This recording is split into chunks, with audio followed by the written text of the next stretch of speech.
Hello दोस्तों, कैसे हो? Ram Ram. Daffodil coaching classes YouTube channel में मैं आपका हार्दिक स्वागत करता हूं। दोस्तों, हमने पिछली कक्षा के अंदर बात की थी शोषण के विरुद्ध अधिकार की और धार्मिक स्वतंत्रता का जो अधिकार दिया गया था उस पर हमने विस्तार से चर्चा की थी। आज हम बात करेंगे संस्कृति और शिक्षा का जो अधिकार मिला है, हमें मूल अधिकार मिला है संस्कृति और शिक्षा का, उस पर डिटेल से चर्चा करेंगे। दोस्तों, ये संस्कृति और शिक्षा का जो मौलिक अधिकार है, इसका उल्लेख जो है वो आर्टिकल 29 व 30 के अंदर किया गया है। यानी इस संस्कृति और शिक्षा के अधिकार का उल्लेख जो है वो आर्टिकल 29 व 30 के अंदर किया गया है। अब हम सबसे पहले बात करेंगे आर्टिकल 29 की। आर्टिकल 29 के अंदर किस प्रकार के अधिकार दिए गए हैं उसकी बात करते हैं। आर्टिकल 29 के अंदर दो प्रकार के अधिकार दिए गए। पहला अधिकार कि भारत के प्रत्येक नागरिक को अपनी संस्कृति, अपनी लिपि, अपनी बोली, भाषा आदि को बनाए रखने और उसका प्रचार प्रसार करने की स्वतंत्रता दी है, अधिकार दिया गया है आर्टिकल 29 के अंदर। कौन सा?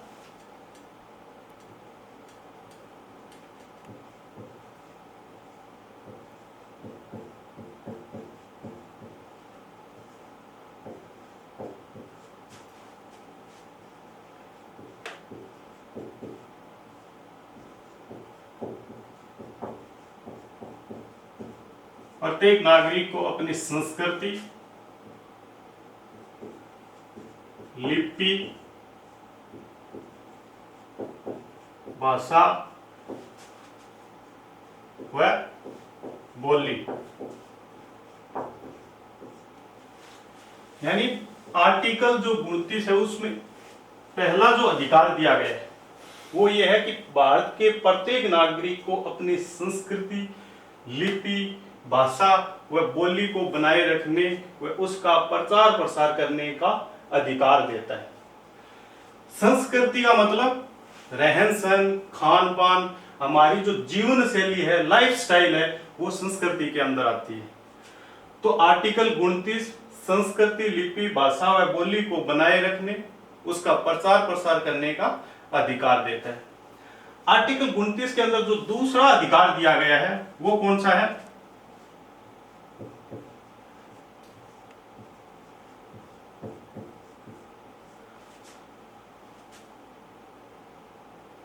राज्य द्वारा पोषित या सहायता प्राप्त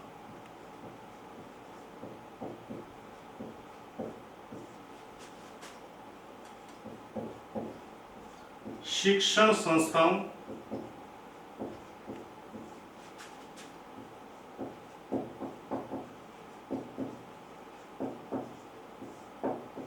में प्रवेश से वंचित धर्म, मूल वंश, भाषा, जाति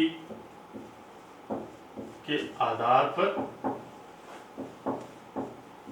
नहीं किया जाएगा।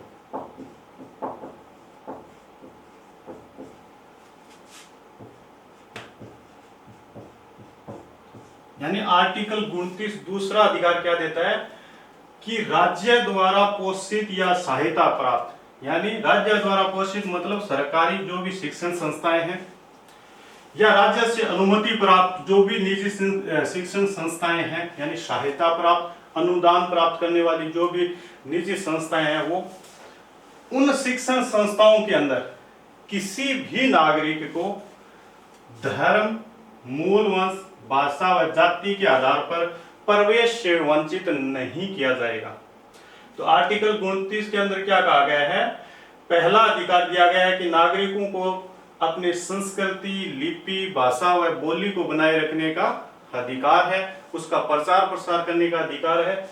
और जो दूसरा अधिकार दिया गया है वो ये है कि राज्य द्वारा पोषित या सहायता प्राप्त, यानी जो भी सरकारी विद्यालय हैं, कॉलेजेस है, यूनिवर्सिटीज है, उनमें या कोई निजी संस्था जो राज्य से अनुदान ग्रहण करती है, ऐसी शिक्षण संस्थाओं के अंदर जब प्रवेश दिया जाएगा तो किसी भी नागरिक को धर्म, उसके वंश, जाति, भाषा आदि के आधार पर प्रवेश से वंचित नहीं किया जाएगा। यानी जब बच्चा किसी सरकारी विद्यालय या निजी विद्यालय में जाएगा या यूनिवर्सिटी, कॉलेज के अंदर प्रवेश लेता है, एडमिशन लेता है, उस समय उसे ये कहकर प्रवेश से वंचित नहीं किया जाएगा कि आपका धर्म ये है, आपका वंश ये है, आपकी जाति ये है। तो आर्टिकल 29 के अंदर ये दो प्रकार के अधिकार दिए गए। अब बात करते हैं आर्टिकल 30 की।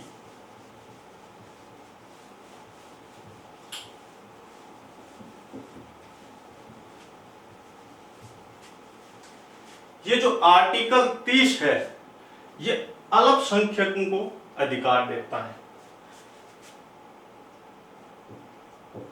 अल्पसंख्यक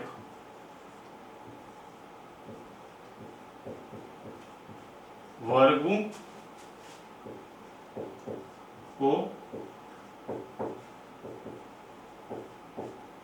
शिक्षण,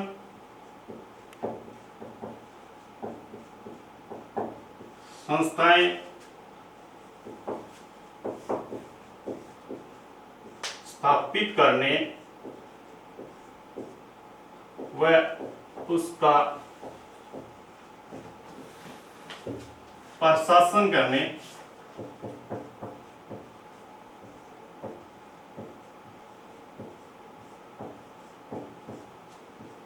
का अधिकार। यानी आर्टिकल जो 30 है, आर्टिकल 30 जो है वो अल्पसंख्यक वर्गों को शिक्षण संस्थाएं स्थापित करने और उसका प्रशासन करने का अधिकार देता है। आर्टिकल 30। अल्पसंख्यक वर्ग, किसको हम अल्पसंख्यक कहेंगे? यानी अल्पसंख्यक का क्या अर्थ होता है? शाब्दिक अर्थ होता है जिसकी संख्या क्या हो, कम हो, यानी जिसकी संख्या कम हो। अल्पसंख्यक का शाब्दिक अर्थ क्या है? जिसकी संख्या कम हो। अगर हम अल्पसंख्यक वर्ग को ये कहें कि जिसकी संख्या कम है वो अल्पसंख्यक वर्ग है, तो इस प्रकार से तो बहुत सारे वर्ग बन जाएंगे। जैसे पुरुषों की तुलना में महिलाओं की संख्या कम है, तो क्या ये एक अल्पसंख्यक वर्ग है? जी नहीं। तो सुप्रीम कोर्ट ने यह कहा था कि अल्पसंख्यक वर्ग घोषित दो आधार पर किया जा सकता है। यानी अल्पसंख्यक वर्गों का दो आधार है जिसके आधार पर इसे अल्पसंख्यक वर्ग का दर्जा दिया जा सकता है। वो दो आधार कौन से हैं? नंबर 1 धर्म और नंबर 2 भाषा।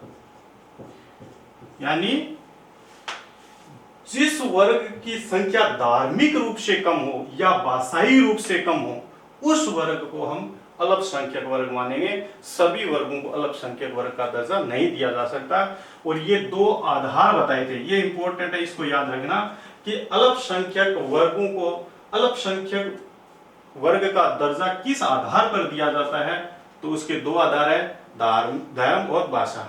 यानी जिनकी संख्या धार्मिक रूप से कम होती है वो वर्ग अल्पसंख्यक वर्ग में आएगा, या जिनकी संख्या भाषाई रूप से कम होती है वो वर्ग कौन सा कहलाएगा? अल्पसंख्यक वर्ग कहलाएगा। ये जो इस्लामिक शिक्षा देने के लिए जो मुस्लिम वर्ग है, ये जो मदरसा स्थापित करते हैं, मदरसा ये जो मदरसों की स्थापना की जाती है और उसमें इस्लामिक शिक्षा दी जाती है, ये अधिकार मुस्लिम वर्ग को ये आर्टिकल 30 ही देता है। यानी इसी के तहत मुस्लिम वर्ग जो है वो मदरसा स्थापित करके उसमें इस्लामिक शिक्षा देता है। क्यों?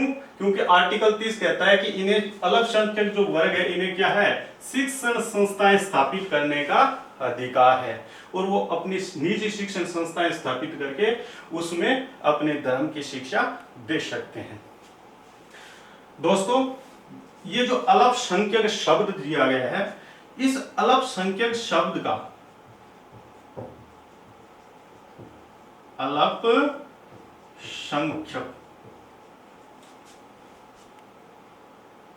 वर्ग, ये जो अल्पसंख्यक शब्द है, इस शब्द का हमारे संविधान में कहीं पर भी उल्लेख नहीं किया गया।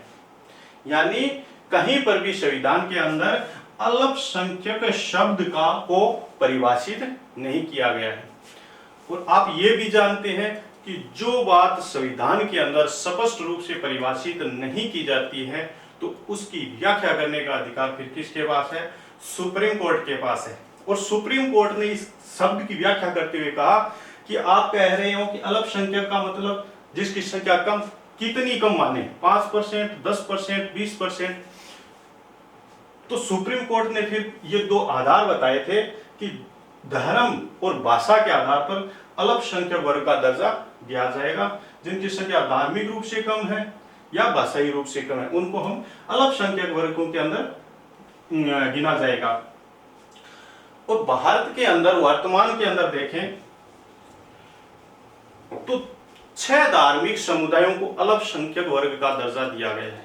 यानी वर्तमान के अंदर भारत में कितने धार्मिक समुदायों को अल्पसंख्यक वर्गों का दर्जा दिया गया है, यानी कितने ऐसे अल्पसंख्यक वर्ग है जो धार्मिक रूप से उनकी संख्याएं क्या है, कम है। तो हम उन 6 जो अल्पसंख्यक वर्गों के अंदर आते हैं उनकी एक एक करके चर्चा करते हैं।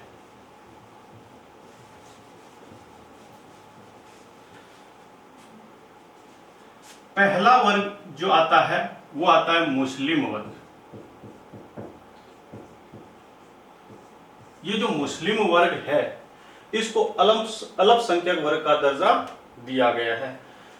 आप जानते हैं कि 2011 की जो जनगणना थी उसके अनुसार भारत में मुस्लिम 15% थे। और सुप्रीम कोर्ट ने जब अल्पसंख्यक शब्द की व्याख्या की तो कहा था कि जिस वर्ग की संख्या 50% से कम होती है धार्मिक रूप से, तो वो वर्ग ऑटोमेटिक अल्पसंख्यक वर्ग में आता है।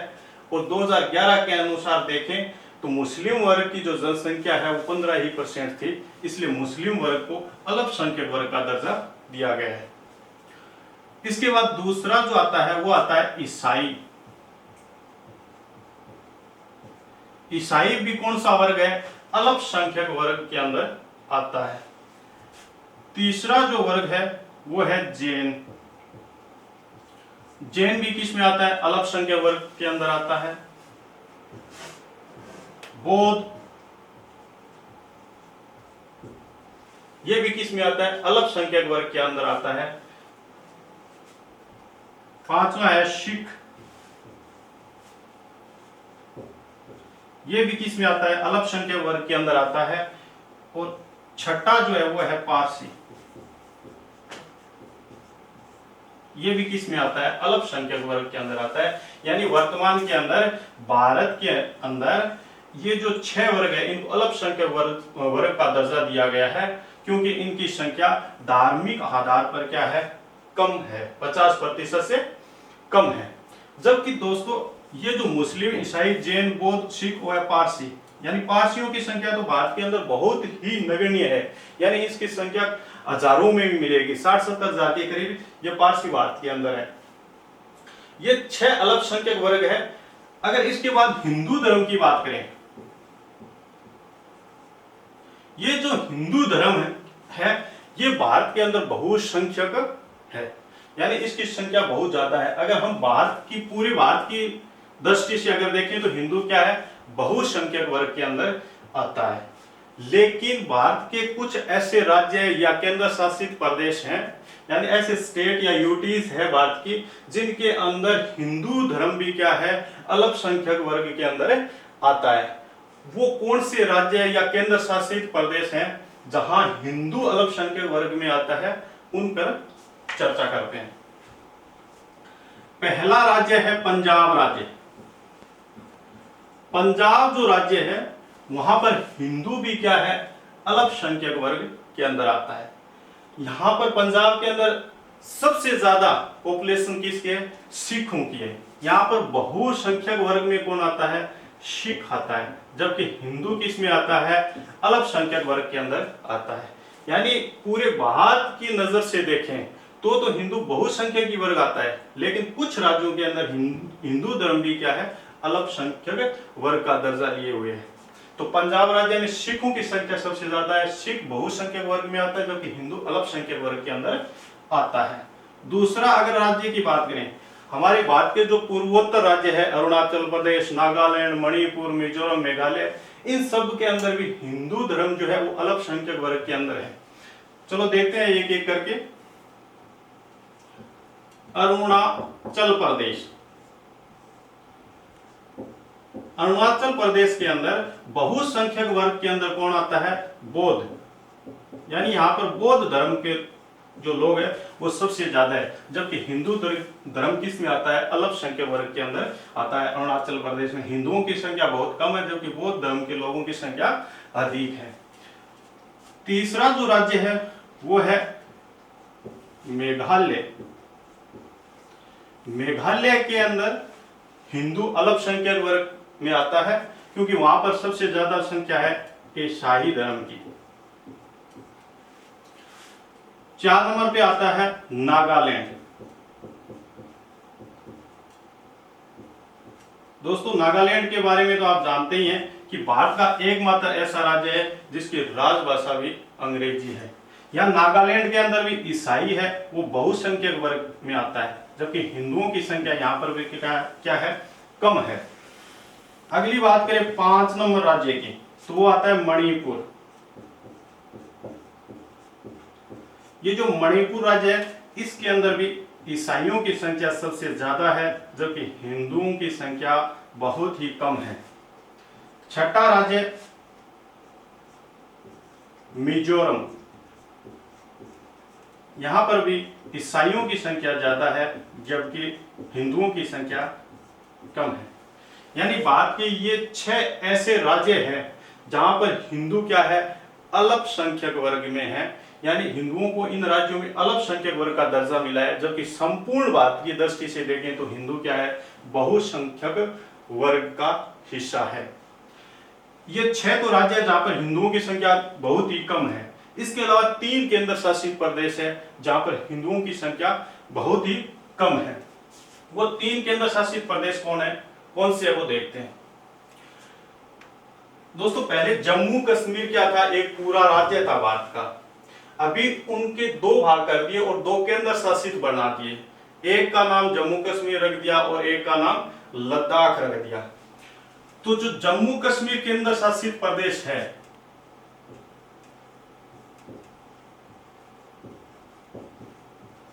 जम्मू कश्मीर जो केंद्र शासित प्रदेश है, यहां पर मुस्लिम तो बहुसंख्यक के अंदर आता है, जबकि हिंदुओं की संख्या बहुत ही कम है। दूसरा केंद्र शासित प्रदेश बात करें तो वो आता है लद्दाख। ये जो लद्दाख केंद्र शासित प्रदेश है, यहां पर भी हिंदू नहीं के बराबर है, हिंदू धर्म के लोग बहुत ही कम पाए जाते हैं यहाँ पे, लेकिन यहाँ पर मुस्लिम व बौद्ध धर्म के लोग सबसे अधिक पाए जाते हैं। यानी मुस्लिम और बौद्ध वर्ग है, ये तो बहुसंख्यक के अंदर आएंगे और यहाँ पर हिंदू धर्म अल्पसंख्यक का वर्ग के अंदर रह जाता है। तीसरा जो केंद्र शासित प्रदेश है वो है लक्षद्वीप।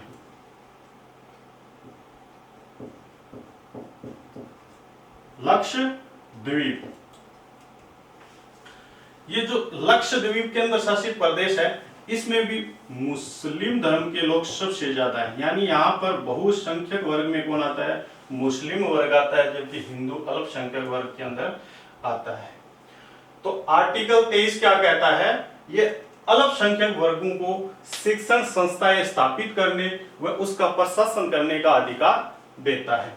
इसका मतलब जो भी अल्पसंख्यक वर्ग है, मुस्लिम, ईसाई, जैन, बौद्ध, सिख, पारसी, ये अपनी निजी संस्थाएं स्थापित कर सकता है, अपने धर्म विशेष की उसमें शिक्षा दे सकता है। इसी आर्टिकल के तहत ये जो मुस्लिम वर्ग के लोग हैं, इन्होंने मदरसों की स्थापना की थी और अब उनके अंदर इस्लामिक शिक्षा देना प्रारंभ किया था। क्योंकि मुस्लिमों को ये अधिकार देता कौन है? आर्टिकल 30 देता है। और ये जो हिंदू है, ये क्या है? पूरे भारत के अंदर बहुसंख्यक वर्ग के अंदर आता है, लेकिन ये 6 ऐसे राज्य हैं जहां पर हिंदू अल्पसंख्यक वर्ग के अंदर आते हैं, और ये 3 केंद्र शासित प्रदेश है जहां पर हिंदू अल्पसंख्यक वर्ग में आता है। ये था आर्टिकल 30। हमारा जो संस्कृति और शिक्षा का अधिकार दिया गया था, इसका उल्लेख आर्टिकल 29 और 30 में किया गया था, जिन्हें हमने पढ़ लिया है। अब बात करते हैं आर्टिकल 31 की।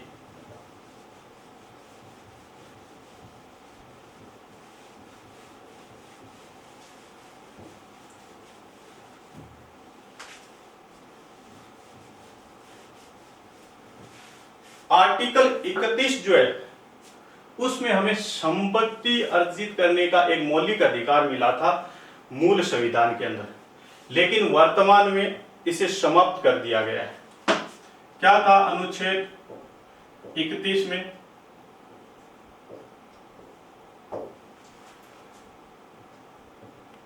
संपत्ति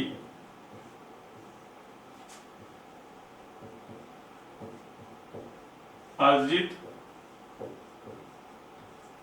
करने का अधिकार, यानी आर्टिकल 31 है, यह हमें संपत्ति अर्जित करने का अधिकार देता था, लेकिन वर्तमान के अंदर दोस्तों इसको हटा दिया गया है और इसे कानूनी अधिकार बना दिया गया है।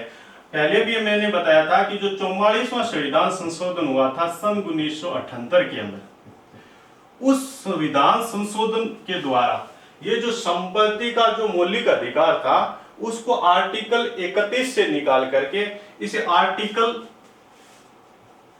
300A में रख दिया गया। किसमें? आर्टिकल 300A, या इसे कै भी बोल सकते हैं, इसमें रख दिया गया। और इस संपत्ति नामक जो मूल अधिकार था, इसको कानूनी अधिकार बना दिया गया था। कानूनी, या इसको विधिक भी बोलते हैं, विधिक अधिकार बना दिया गया। दोस्तों इसके समझ में ये इस प्रकार से क्वेश्चन आता है कि संपत्ति का अधिकार हमारा अधिकार है, मूल अधिकार है, कानूनी अधिकार है या संवैधानिक अधिकार है, तो हमें क्या करना है कि वर्तमान में संपत्ति का अधिकार है वो कैसा अधिकार है? कानूनी या विधिक अधिकार है, और आर्टिकल 300A के अंदर इसका उल्लेख किया गया है। 44वें संविधान संशोधन 1978 के द्वारा इसे कानूनी अधिकार का दर्जा दिया गया था। यह था आर्टिकल 31 के अंदर। अब बात करते हैं आर्टिकल 32 की, जो बहुत ही इंपॉर्टेंट आर्टिकल है। आर्टिकल 32 ये हमें संवैधानिक उपचारों का अधिकार प्रदान करता है। कौन सा?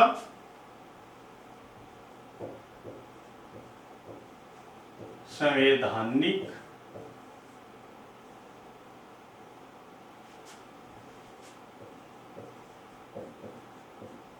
उपचारों का अधिकार। संवैधानिक उपचारों का अधिकार, ये कौन सा आर्टिकल हमें अधिकार देता है? आर्टिकल 32।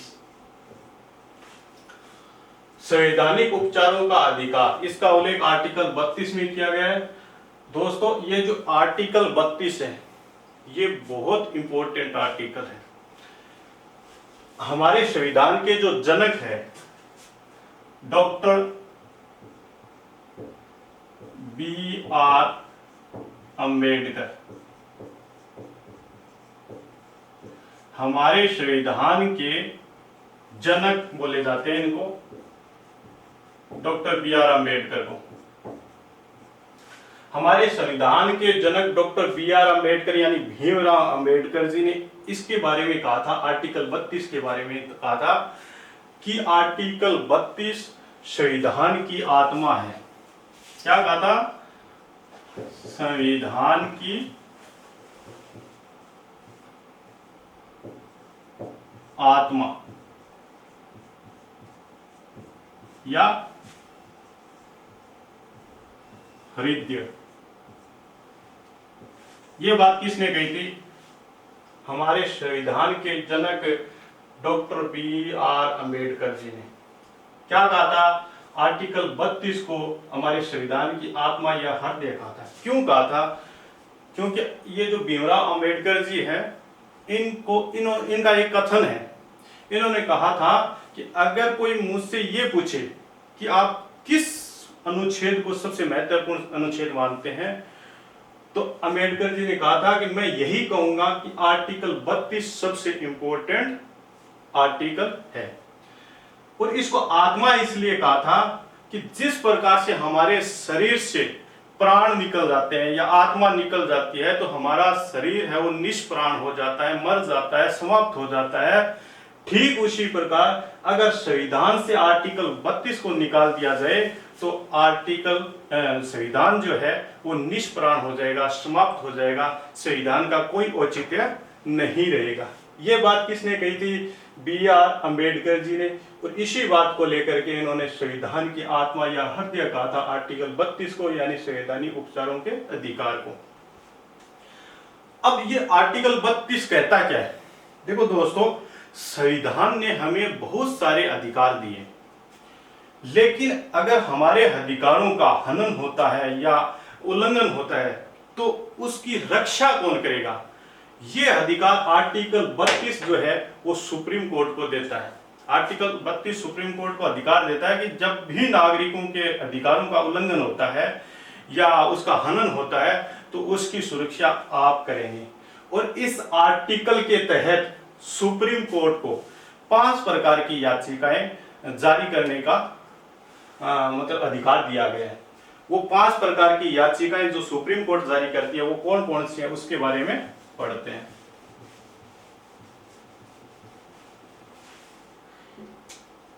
आर्टिकल 32 के द्वारा सुप्रीम कोर्ट 5 प्रकार की याचिकाएं यानी रीट जारी करती है।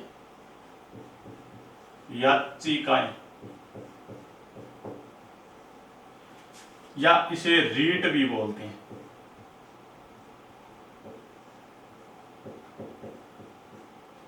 दोस्तों, एग्जाम के अंदर याचिका या रीट के अलावा 2 शब्द ऐसे भी है जो लिखे मिलते हैं आपको। एक है समावेदन,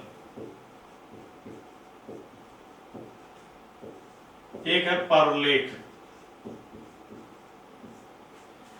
ये याचिका, रीट, समावेदन, परलेख, ये सारे एक ही बात है, ये एक ही सबके नाम है। ये जो 2 शब्द हैं ये एग्जामों में सबसे ज्यादा मिलते हैं, समावेदन या परलेख। कंफ्यूज करने के लिए हमें याचिका और रीट के बारे में तो हमेशा सुनते रहते हैं, अगर ये नाम आते हैं तो हम कोई किसी भी प्रकार से कंफ्यूज होते ही नहीं है। लेकिन जब ये नाम आ जाते हैं तो हम हिचकिचा जाते हैं कि ये क्या पूछ लिया। तो इनको भी याद रखना है, समावेदन और परलेख को। वो 5 याचिकाएं जो सुप्रीम कोर्ट जारी करती है वो कौन कौन सी है देखते हैं। पहली याचिका है बंदी प्रत्यक्षीकरण की।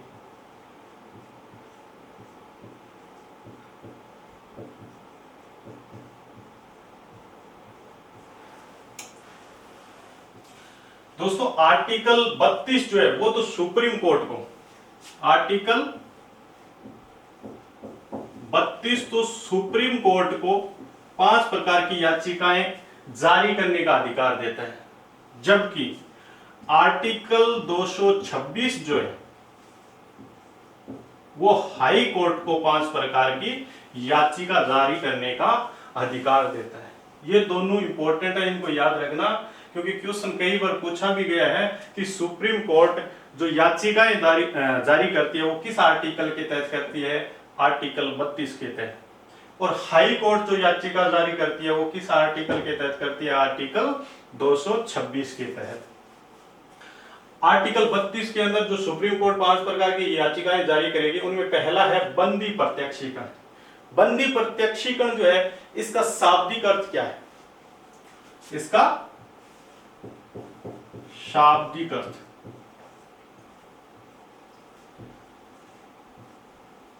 इसका शाब्दिक अर्थ है सशरीर न्यायालय में पेश किया जाए।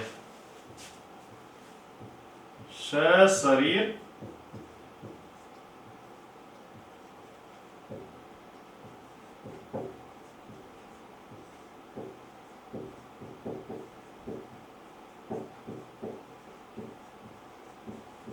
इसका शाब्दिक अर्थ है सशरीर न्यायालय में पेश करना। और इसका उद्देश्य क्या है,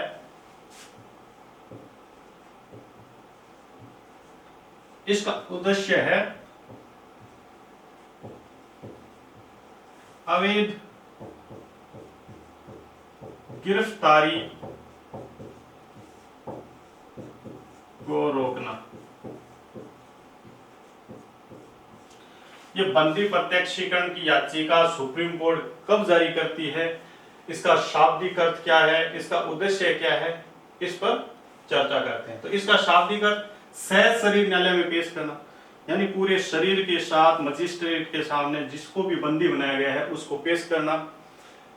अवैध गिरफ्तारी को रोकना। कई बार क्या होती है कि पुलिस किसी को अवैध रूप से गिरफ्तार कर लेती है, शक के आधार पर गिरफ्तार कर लेती है, जबकि उसकी गलती होती भी नहीं है व्यक्ति की, फिर भी गिरफ्तार कर लेती है।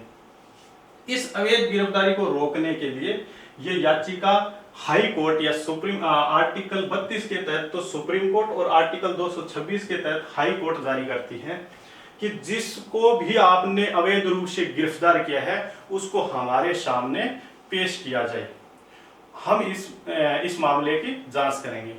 और जांच के दौरान न्यायपालिका को यह लगता है कि वास्तव में व्यक्ति को अवैध रूप से गिरफ्तार किया है, तो जिस भी अधिकारी ने या कर्मचारी ने व्यक्ति को गिरफ्तार किया है उसको सस्पेंड तक भी किया जा सकता है। ये थी बंदी प्रत्यक्षीकरण नाम की याचिका जो हाई कोर्ट आर्टिकल 226 के द्वारा और सुप्रीम कोर्ट आर्टिकल 32 के द्वारा जारी करती है। ये जो याचिका है ये सरकारी व गैर सरकारी दोनों के विरुद्ध ही जारी की जा सकती है, यानी सरकारी कोई भी सरकारी अधिकारी या कर्मचारी या संस्था या गैर सरकारी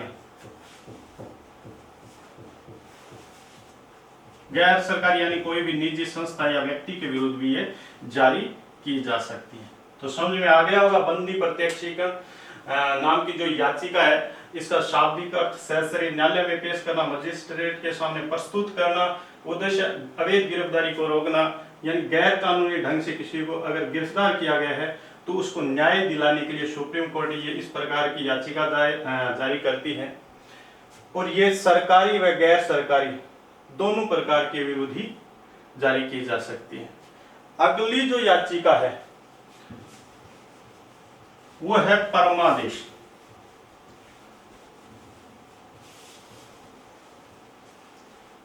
दो नंबर की जो याचिका है जो सुप्रीम कोर्ट जारी करती है वो है परमादेश।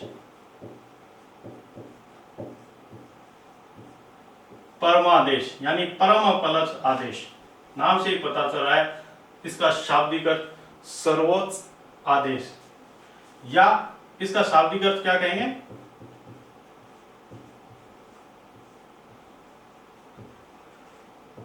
शाब्दिक अर्थ है सर्वोच्च आदेश। या इसका दूसरा जो शाब्दिक अर्थ है वो ये है कि हम आदेश देते हैं, हम आदेश देते हैं। परमादेश का शाब्दिक अर्थ क्या है, सर्वोच्च आदेश, या दूसरा इसका शाब्दिक अर्थ निकलता है हम आदेश देते हैं।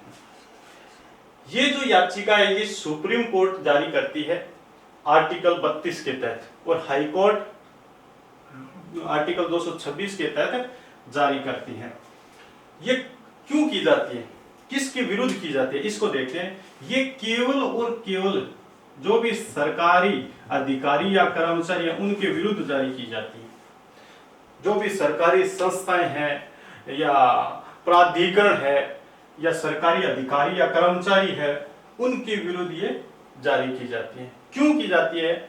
जब कोई सरकारी अधिकारी या कर्मचारी अपने कर्तव्यों का सही ढंग से पालन नहीं करता है तो कोर्ट ये परमादेश नाम की एक याचिका जारी करती है उन व्यक्तियों से कार्य करवाने के लिए, अपने कर्तव्यों का सही पालन करवाने के लिए ये याचिका जारी करती है। लेकिन इसके अंदर कुछ नाम आते हैं, जैसे राष्ट्रपति, राज्यपाल,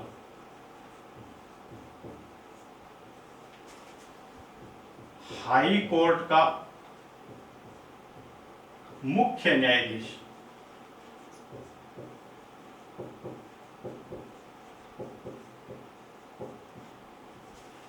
या निजी व्यक्ति या संस्था।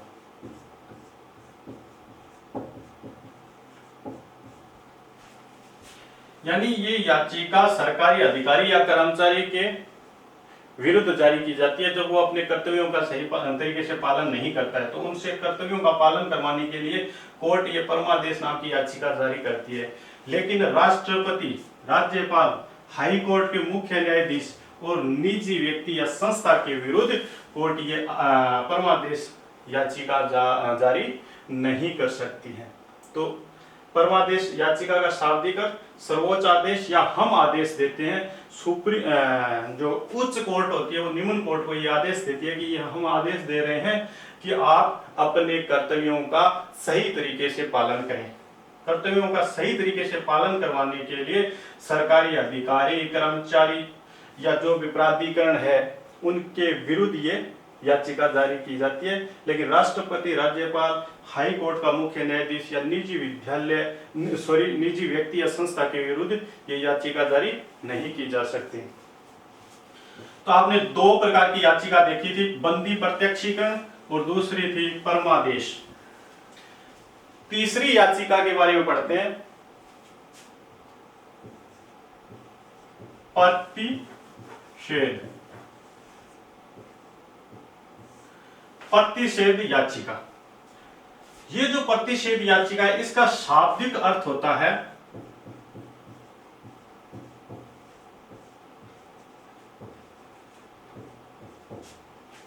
मना करना या रोकना। मना करना या रोकना, ये कब जारी की जाती है? ये पहली बात तो इसमें ये याद रखना कि ये जो याचिका है वो एक न्यायालय द्वारा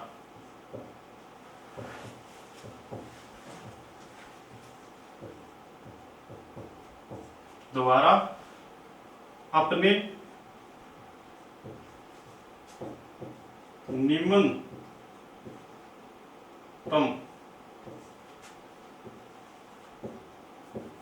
न्यायालय को जारी की जाती है। यानी ये याचिका एक न्यायालय के द्वारा अपने जो निम्नतम न्यायालय है यानी लोअर कोर्ट है उनको जारी की जाती है। यानी जो हाई कोर्ट है, सुप्रीम कोर्ट है, वो अपने जो निम्नतम या अधीनस्थ न्यायालय या लोअर कोर्ट्स है उनको जारी की जाती है। क्यों की जाती है? जब सुप्रीम कोर्ट को या हाई कोर्ट को यह लगता है कि अधीनस्थ न्यायालय ऐसा काम कर रहा है जो उसके अधिकार क्षेत्र में भी नहीं है, तो उसको रोकने के लिए या मना करने के लिए जो उच्च कोर्ट होती है वो अपने लोअर कोर्ट को इस प्रकार की एक याचिका जारी करती है और उसके द्वारा किए जाने वाले कार्य को रोक देती है। यानी जब अधीनस्थ न्यायालय ऐसा कार्य करता है जो उसके अधिकार क्षेत्र में भी नहीं है और वो ऐसा कार्य कर रहा है, तो सुप्रीम कोर्ट या हाई कोर्ट कहेगी कि ये आपके अधिकार क्षेत्र से बाहर का कार्य है, आप इसे नहीं कर सकते, आप इसे रोक दीजिए। तब ये प्रतिषेध नाम की एक याचिका जारी करती है आर्टिकल 32 के तहत सुप्रीम कोर्ट और आर्टिकल 226 के तहत हाई कोर्ट। एक चौथी जो आती है उसका नाम है उत्प्रेषण। उत्प्रेषण ये क्या है? इसका शाब्दिक अर्थ होता है और जानकारी दीजिए।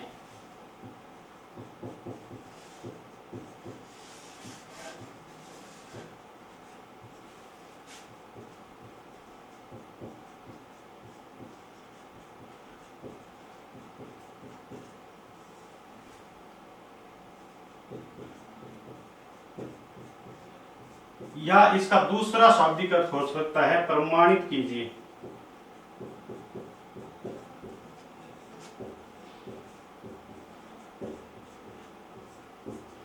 या इसका तीसरा शाब्दिक अर्थ हो सकता है ऊपर भेज दीजिए।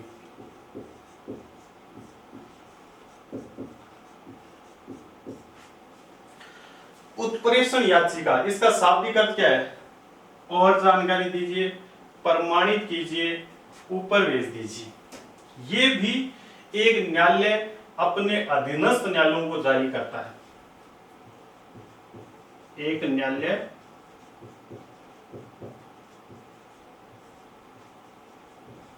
अपने अधीनस्थ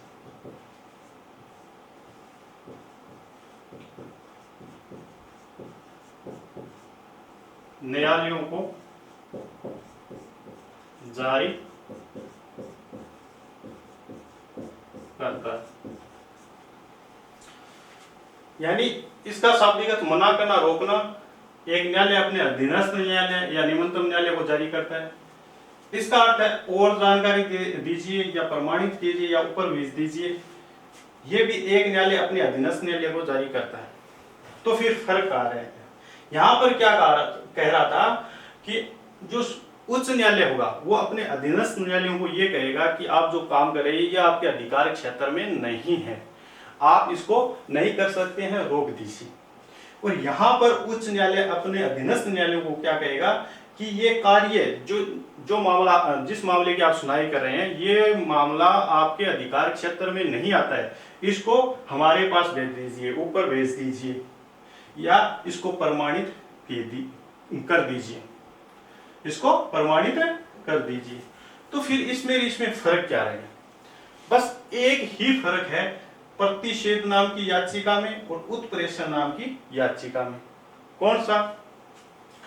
प्रतिषेध की नाम की जो याचिका है ये निर्णय देने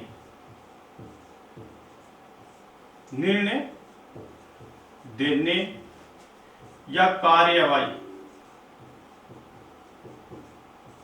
करने से पहले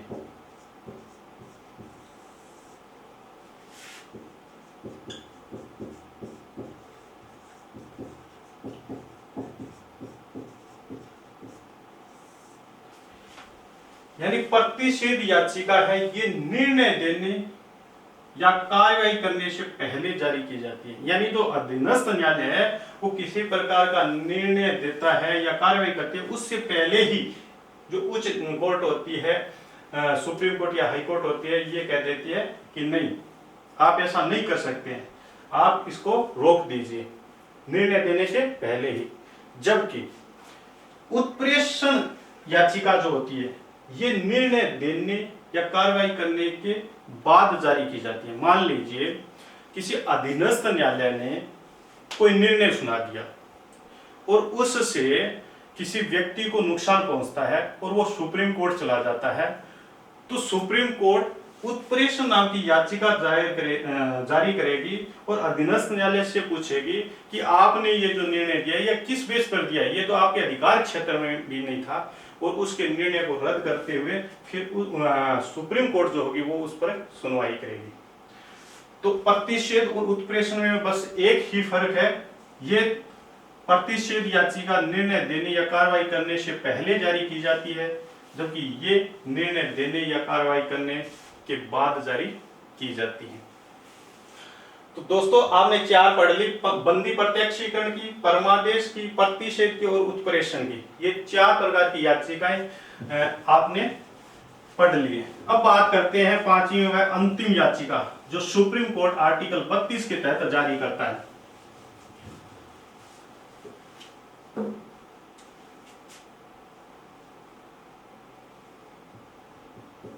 पांचवी याचिका अधिकार परीक्षा। कौन सी है? अधिकार परीक्षा।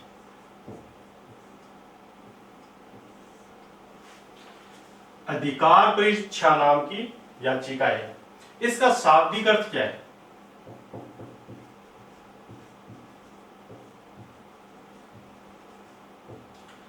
इसका शाब्दिक अर्थ है आपको क्या हक है, आपको क्या हक है या अधिकार है।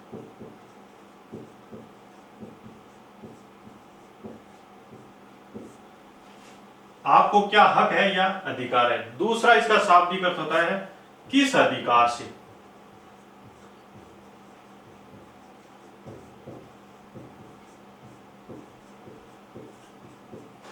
किस अधिकार से। ये दो इसके क्या है शाब्दिक अर्थ है। आपको क्या हक है या क्या अधिकार है और किस अधिकार से। अधिकार परीक्षा। इसका उद्देश्य क्या है?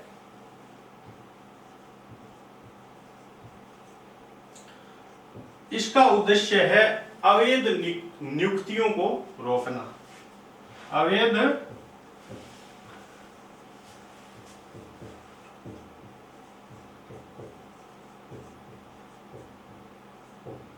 नियुक्तियों को रोकना। यानी इसका शाब्दिक अर्थ है आपको क्या हक है या अधिकार है और उद्देश्य है अवैध नियुक्तियों को रोकना। देखो दोस्तों, जब कोई व्यक्ति सरकार के अंदर मिनिस्टर बनता है या किसी बड़े पद पर आसीन होता है, नियुक्त होता है, तो वो भी हमारी तरह क्या एक इंसान है। वो भी यही सोचता है कि मैं मेरे खास व्यक्तियों को बड़े बड़े पद पर लगाऊं, और वो कई बार ऐसे व्यक्तियों को बड़े पदों पर नियुक्त कर देता है जिस व्यक्ति के पास उस पद पर बैठने की कोई उचित योग्यता भी नहीं है, फिर भी उनको वहां नियुक्त कर देता है। और जब ये सरकार के पास सूचना जाती है, कोर्ट के पास ये सूचना जाती है, तो कोर्ट जो है वो एक अधिकार परीक्षा नाम की याचिका जारी करता है और जिस पद पर वो व्यक्ति बैठा है उससे पूछता है कि आप इस पद पर किस हक से या किस अधिकार से बैठे हो। आप ये साबित करो, प्रमाणित करो कि आपके पास इस पद के लिए जितनी योग्यता चाहिए उतनी है। अगर वो व्यक्ति साबित नहीं कर पाता है तो हाई कोर्ट या सुप्रीम कोर्ट क्या करती है, उसको पद से भी हटा देती है। यानी अवैध नियुक्तियों का मतलब है कि जिस पद के लिए जो योग्यता निर्धारित की गई है, अगर वो योग्यता नहीं है और फिर भी उस पद पर आसीन है, नियुक्त है, तो कोर्ट उसको उस पद से हटा देगी। तो आपने ये पांचों प्रकार की याचिकाओं के बारे में पढ़ लिया है जो सुप्रीम कोर्ट आर्टिकल 32 के द्वारा और हाई कोर्ट आर्टिकल 226 के द्वारा जारी करती है।